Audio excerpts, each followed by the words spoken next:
Did you know you can make soap from bone broth? Let me clarify. You can render the fat from beef bone broth to make tallow soap.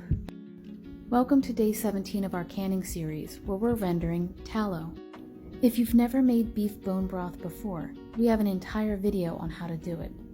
So check that one out and give us a follow so you don't miss a single video. Now, to begin the process of rendering the fat into tallow, it has to be cleaned.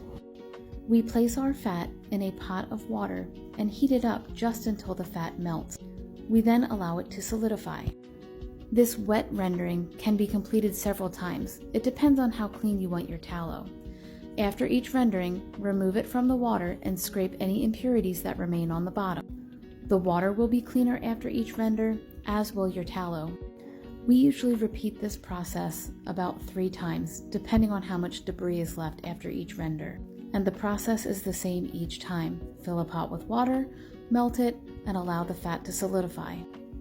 Once your fat is rendered, you will have a beautiful block of tallow. Now, in order to remove any remaining water that might be in our block, we're going to dry render it, which means we're just going to put it in a pot without any water at all. We slowly heat up our tallow until all the large bubbles subside.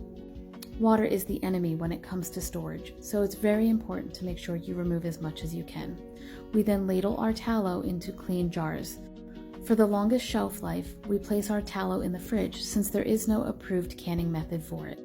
We prefer to use our tallow for soap making, but it can be used in place of oil or butter when cooking.